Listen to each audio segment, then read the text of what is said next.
Hello friends जय जगन्नाथ। आधुनिक ओडिया गद्य साहित्यर ये जो क्लास टी आपण मानक बहुत बहुत स्वागत। तो ये जो बहीटी रही आधुनिक ओडिया गद्य साहित्य तो यह है तार प्रथम क्लास बा प्रथम आम सूचीपत्र आलोचना करते प्रथम दिन प्रथम चैप्टर देखूँ। तो गद्य साहित्य विषय आम आलोचना पर्यालोचना करने पूर्व मुझे केवल गोटे मिनिट यार जो पृष्ठभूमि विषय टी आलोचना करने चाहिए जे पृष्ठभूमि कौन।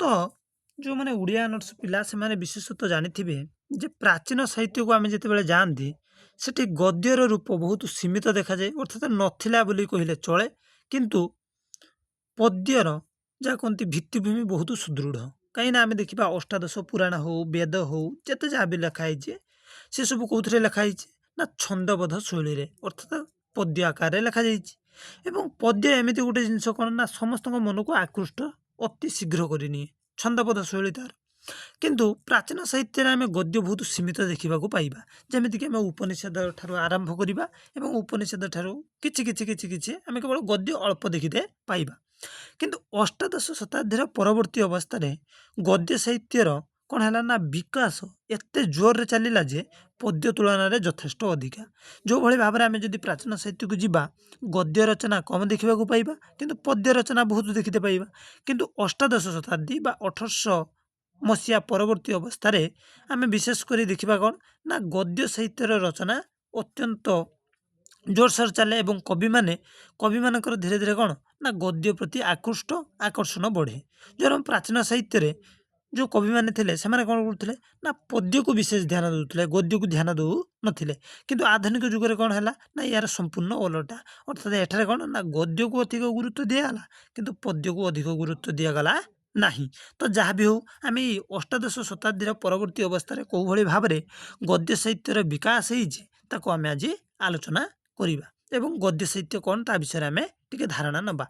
देख ये जो गोटे विषय बहुत बड़ विषयटे किंतु आम कौन करिया ना धीरे धीरे 10 मिनट 15 मिनट क्लास करवा गोटे गोटे विषय गोटे गोटे प्लेलिस्ट अनुसार आपण मैंने प्लेलिस्ट देखने जाने ठीक अच्छे। तो आसतु सीधा सड़क विषय वस्तु को जीवा जे गद्य साहित्य कौन एवं गद्य रचना संपर्क में आम साधारण धारणा कौन अच्छी जे प्रकृत में गद्य कौन ताको आम जाना दरकार। देख आलंकारिक बामनाचार्य गोटे बहुत सुंदर उक्तिटे देइछन्ति कौन से उक्तिटा ना गद्य कविनां निकष बदंती अर्थात कौन ना गद्य कवि मानक प्रतिभार कसटी पथर अटे यह कवित्वर एक उत्कृष्ट परीक्षा स्थल अटे कौन गद्य एक कथा किए कहते ना बामनाचार्य कहते कौन सेटा मात्र दुखर विषय क्लेशप्रद आ क्लांतिदायक स्थविरता सह गद्य शब्द संयुक्त होता है ए कौन थाए ना विषय क्लेशप्रद थाए आ क्लांतिदायक थाए किंतु देखिबा कुहा जाए गद्यात्मक वृद्ध व्यक्ति गद्य हूँ कौन ना एक वृद्ध व्यक्ति एवं गद्यधर्मी समस्या अटे आपात दृष्टि पद्य हूँ कल्पना विलास श्रुति मधुर मनोरंजक। देख गद्य है कौन ना कविता को वृद्ध व्यक्ति सह तुलना कहीं ना सी गद्यधर्मी कहीं ना सी एक समस्याप्रद अटे किंतु पद्यटा हूँ कौन ना एक कल्पना विलासित बा कल्पना विलास से कौन सृष्टि हुए एवं बहुत श्रुति मधुर शुणा भल लगे आमको प्रायतः किए कौन सी फिल्म देखु न देखू किंतु गीत समस्ते शुणती एवं गीत समस्त बहुत फेवरेट थाए। देख ठीक से कहीं ना से पद्य आकार माने मन को अति शीघ्र से रसमय कर दिए भावमय कर दिए एवं जो मैंने देखियो माने वर्तमान समय तुम्हें माने तो ए विषय बहुत जहाँ कहती जनाशुना थी जो मैंने किसी मान किसी गोटे असुविधा होगा कार ब्रेकअप होगा से कौन ना सैड सॉन्ग शुणी आरंभ करदे माने कौन सैड सॉन्ग गोटे दुख भरा गीत शुणी नि कहीं ना मन कौन भी कारण किए दुख भरा कि जी खुशी थी सी मैंने गोटे गीत शुणी नब से हापी मुमेंट वाला गीत किसी शुणी नब केमी ना पद्यर एभली गोटे आकर्षणीय शक्ति अच्छी जे कि मन को अति शीघ्र से कौन करे ना प्रफुल्लित कर दे पारे बा भावना को पेली दे पारे भी भावांतर को पेली दे पारे जहाँ भी हो आम देखा। तो देख पद्य हूँ कौन ना एक कल्पना विलासित आ श्रुति मधुर आ मनोरंजक अटे किंतु गद्य वास्तव तथ्य विज्ञप्ति मूलक किंतु देख पद्य है कौन कल्पना विलास किंतु गद्य हूँ कौन वास्तव आ तथ्य विज्ञप्ति मूलक जीवन समस्या सहित या संपृक्त एवं विचारणशील ରଚନା ଇଏ ହେଲା କ'ଣ ନା ବିଚାରଶୀଳ ରଚନା ହୋଇଥିବାରୁ ଏ ଧରଣର ମନ୍ତବ୍ୟର ସୃଷ୍ଟି ହୋଇଛି। କିନ୍ତୁ ପ୍ରକୃତରେ ଆମେ ଗଦ୍ୟ ରଚନା ପଦ୍ୟ ରଚନା ଅପେକ୍ଷା ନିକୃଷ୍ଟ ନୁହେଁ। ପ୍ରକୃତରେ ଏଇଟା ସତ କଥା, ଗଦ୍ୟ ରଚନା ପଦ୍ୟ ରଚନା ଅପେକ୍ଷା ନିକୃଷ୍ଟ ନୁହେଁ। ଉଭୟ ପରିପୂରକ, ସାହିତ୍ୟର ଉଭୟ ବିଭବ। ଗୋଟିଏ ହେଉଛି ଗଦ୍ୟ ଆଉ ଗୋଟେ ହେଉଛି ପଦ୍ୟ। ପ୍ରାଚୀନ ସାହିତ୍ୟକୁ ଯିବା, ଆମେ ଏପର୍ଯ୍ୟନ୍ତ ଯେତେ ବି ସାହିତ୍ୟ ଦେଖିବା ହବ ତ ସିଏ କ'ଣ ଗଦ୍ୟରେ ରଚିତ ହେଇଥିବ କିମ୍ବା ପଦ୍ୟରେ ରଚିତ ହୋଇଥିବ। ତେଣୁ ଗୋଟିଏ ମୁଦ୍ରାର ଦୁଇଟି ପାର୍ଶ୍ୱ ହେଉଛନ୍ତି ଗଦ୍ୟ ଆଉ ପଦ୍ୟ, ଉଭୟ ସମାନ। ଉଭୟ ମଧ୍ୟରେ ରୂପଗତ ପାର୍ଥକ୍ୟ ନିହିତ ରହିଛି। ରୂପଗତ ଯେମିତି କାହିଁକିନା ସେ ଛନ୍ଦବଦ୍ଧ ଶୈଳୀରେ ଲେଖା ହେବ, ଇଏ ସିଧାସଳଖ ବାକ୍ୟ ଅନୁସାରେ ଲେଖା ହେବ। ନିବିଡ଼ ବନାନୀ ବିସ୍ତୃତ କଳାଦି ଅପେକ୍ଷା ସ୍ଥାନୀୟ ନୁହେଁ। ତ ଗଦ୍ୟ ରଚନା ଏକ କଷ୍ଟସାଧ୍ୟ ସାଧନା ମଧ୍ୟ ଅଟେ। ଗଦ୍ୟକୁ ବି ରଚନା ଏକ କଷ୍ଟସାଧ୍ୟ ସାଧନା। ତ ଏଥିରୁ ଆମେ ଜାଣିଲେ କ'ଣ ନା ଆଳଙ୍କାରିକ ଭାବନାଚାର୍ଯ୍ୟ ଏତିକି ଆମକୁ କହିଲେ କ'ଣ ନା ଏକ ଗଦ୍ୟ କବିନାଂ ନିକଷ ବଦନ୍ତି, ଅର୍ଥାତ୍ କବିମାନଙ୍କର ବା କବିମାନଙ୍କ ପ୍ରତିଭାର କଷଟି ପଥର ହେଉଛି କ'ଣ ଗଦ୍ୟ।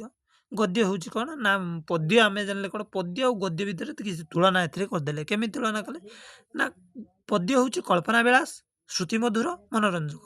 କିନ୍ତୁ ଗଦ୍ୟ ହେଉଛି କ'ଣ ବାସ୍ତବ ତଥ୍ୟ ବିଜ୍ଞପ୍ତି ମୂଳକ ଜୀବନ ସମସ୍ୟା ସମ୍ପୃକ୍ତ ବିଚରଣଶୀଳ ରଚନା। ଏବଂ ଉଭୟର ରଚନା ମଧ୍ୟରେ କିଛି ରୂପଗତ ସାମଞ୍ଜସ୍ୟ ରହିଛି।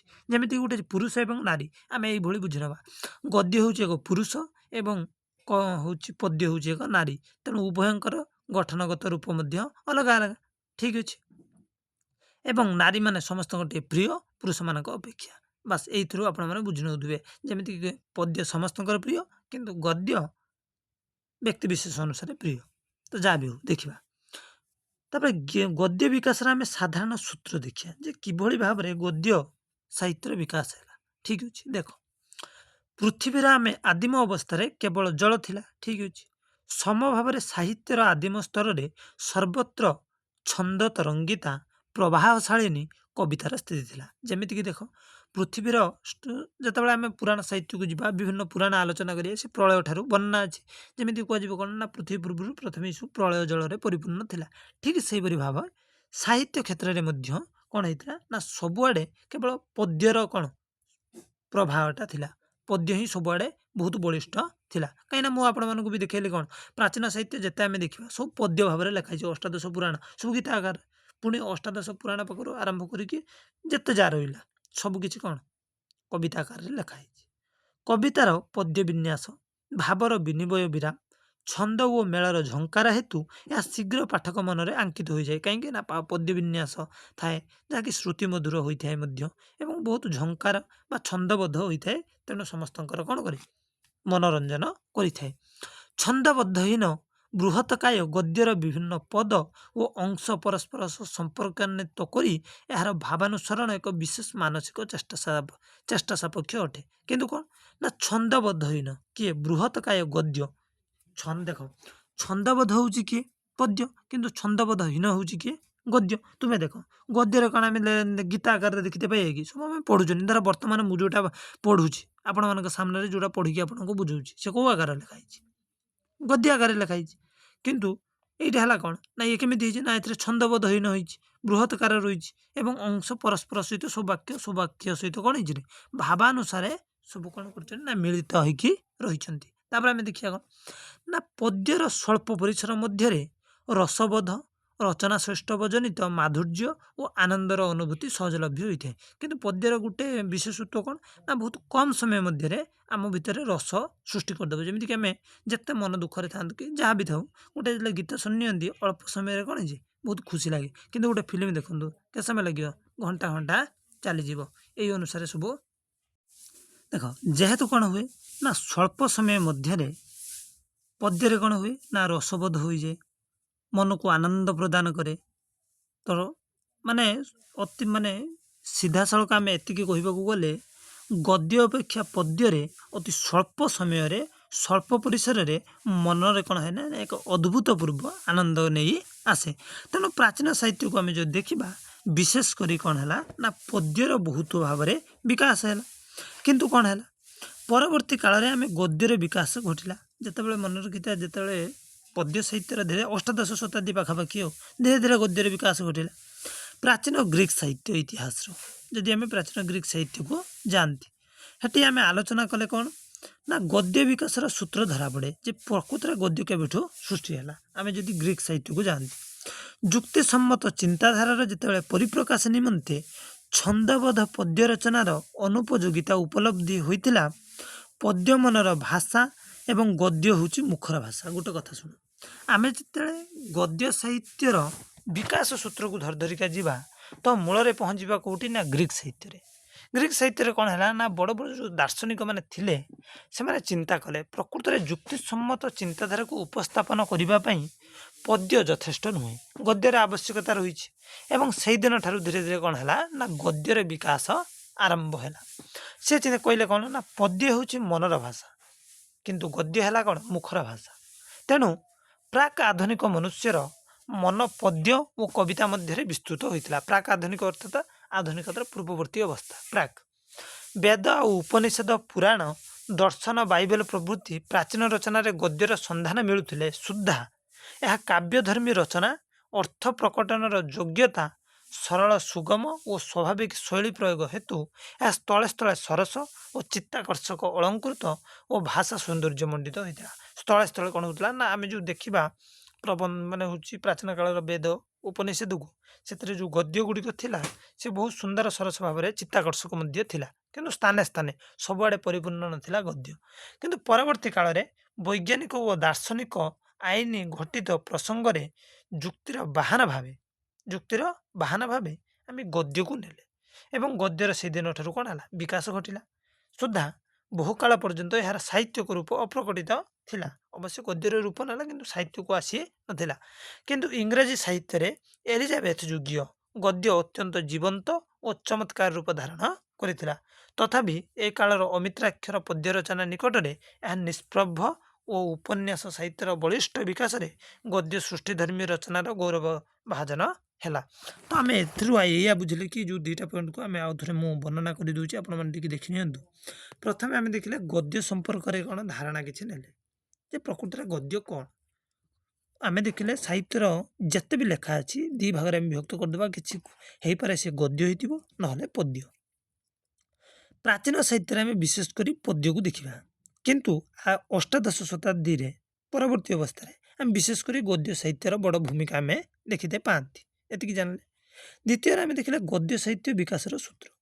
ଆମେ ଦେଖିଲେ କ'ଣ ନା ପ୍ରାଚୀନ କାଳରେ ବିଶେଷ କରିକି ପଦ୍ୟକୁ ସମସ୍ତେ ଗୁରୁତ୍ୱ ଦେଉଥିଲେ। କବିମାନଙ୍କର ବିଶେଷ ଭାବରେ ବହୁତ ପ୍ରିୟ ଥିଲା କ'ଣ ପଦ୍ୟ। ପଦ୍ୟକୁ ସେମାନେ ଗଦ୍ୟକୁ ଏତେ ଗୁରୁତ୍ୱ ଦେଉନଥିଲେ। ପ୍ରାଚୀନ କବିମାନେ ଗଦ୍ୟକୁ ଏତେ ଗୁରୁତ୍ୱ ଦେଉନଥିଲେ। କାହିଁକି ନା ସେଥିରେ ରସବୋଧ ହେଉନଥିଲା ଏବଂ ରସବୋଧ ବହୁତ ଡେରିରେ ହୁଏ।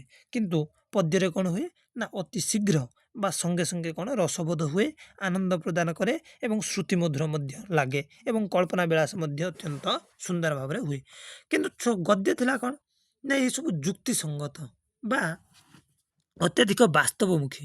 ତେଣୁ କ'ଣ ହେଇଥିଲା ନା ଗଦ୍ୟ ସାହିତ୍ୟର ବିକାଶ ପ୍ରାକ୍ ସ୍ୱାଧୀନତା ସମୟରେ ହୋଇନଥିଲା। ତାପରେ ଆମେ ଦେଖିଲେ ଯେ ୟାର ପ୍ରଥମେ ଆରମ୍ଭକୁ ଯଦି ଯାଆନ୍ତି ତ ଆମେ ଗ୍ରୀକ୍ ସାହିତ୍ୟକୁ ଟିକେ ଯାଆନ୍ତି। ଗ୍ରୀକ୍ ସାହିତ୍ୟରେ ଦେଖିଲେ କ'ଣ ନା ବଡ଼ ବଡ଼ ଯେଉଁ ସବୁ ଦାର୍ଶନିକ ଥିଲେ ସେମାନେ ଚିନ୍ତା କଲେ କ'ଣ ନା ଆମର ଯେଉଁ ତାତ୍ତ୍ୱିକ ଦୃଷ୍ଟିକୋଣକୁ ଆମେ ପଦ୍ୟ ଆକାରରେ ସବୁଟା ଲେଖିବା ଠିକ୍ ଠାକ୍ ଲାଗୁନାହିଁ। ତେଣୁ ସେମାନେ କ'ଣ କଲେ ନା ଗଦ୍ୟର ସହାୟତା ନେଲେ ଏବଂ ଧୀରେ ଧୀରେ ଗଦ୍ୟ ରଚନା ହେଲା। ଯଦି ଆମେ ଇଂଲଣ୍ଡକୁ ଯାଆନ୍ତି ତ ଯେତେବେଳେ ଏଲିଜାବେଥ ଯୁଗ ଅର୍ଥାତ୍ 1601 ଯାହା ପାଖରୁ ଚାର୍ଟାର୍ଡ ଆଇନ ଘିନିକି ଇଷ୍ଟ ଇଣ୍ଡିଆ କମ୍ପାନୀ ଆମ ଭାରତକୁ ଆସିଥିଲା। ତ ଏମାନେ ଯଦି କିଏ ପଢ଼ିଥିବ ଇତିହାସ ତ ଜାଣିଥିବ 1600 ମସିହା ପାଖାପାଖି ଠାରୁ ଧୀରେ ଧୀରେ ଇଂଲଣ୍ଡ ସାହିତ୍ୟର କ'ଣ ହେଲା ନା ଆମର ଗଦ୍ୟର ଧୀରେ ଧୀରେ ବିକାଶ ଆରମ୍ଭ ହେଲା ବା ସେ ସମୟର ଗଳ୍ପ ଉପନ୍ୟାସ ଇତ୍ୟାଦି ଲେଖା ଆରମ୍ଭ ହେଲା ଏବଂ ବାସ୍ତବମୁଖୀ ସାହିତ୍ୟ ଲେଖା ହେଲା। ଲୋକମାନେ ଧୀରେ ଧୀରେ କଳ୍ପନାରୁ ଓହ୍ଲାଇ ଆସିଲେ ଏବଂ ଧୀରେ ଧୀରେ ବାସ୍ତବମୁଖୀ ସାହିତ୍ୟକୁ ଚାଲିଲେ। ତ ଆମେ ପରବର୍ତ୍ତୀ କ୍ଲାସ୍ରେ ଆଲୋଚନା କରିବା ଯେ ସଂସ୍କୃତ ଅଳଙ୍କାର ଗ୍ରନ୍ଥରେ ଗଦ୍ୟର ସଂଜ୍ଞା ଆଉ ବିଭାଗ କ'ଣ ଥିଲା। ତ ଆମେ ଏଠାରେ ଆଲୋଚନା ଦୁଇଟି ଜିନିଷ କଲେ, ଗଦ୍ୟ ରଚନା ସମ୍ପର୍କରେ ପ୍ରଥମେ ସାଧାରଣ ଧାରଣା ଏବଂ ଗଦ୍ୟ ବିକାଶର ସାଧାରଣ ସୂତ୍ର ବିଷୟରେ ଆଲୋଚନା କଲେ। ତ ଇଏ ବହୁତ ଅଛି, କେବଳ ଖାଲି ଅଳ୍ପ ଅଳ୍ପ ମୁଁ ଆଜି ବର୍ଣ୍ଣନା କନି ଯେହେତୁ ସୂଚୀପତ୍ରକୁ ଆଲୋଚନା କରିଥିଲି, ସେଥିପାଇଁ ଦ୍ୱିତୀୟ କ୍ଲାସ୍ଟି ଆମର ବହୁତ ସୁନ୍ଦର ହେଲା ଏବଂ ତୃତୀୟ କ୍ଲାସ୍ ଧୀରେ ଧୀରେ ଛୋଟ ଛୋଟ କ୍ଲାସ୍ କରି ବେଶୀ ଲଙ୍ଗ୍ ନୁହଁ। ଠିକ୍ ଅଛି, ଧନ୍ୟବାଦ ଫ୍ରେଣ୍ଡସ୍, ଥ୍ୟାଙ୍କ ୟୁ।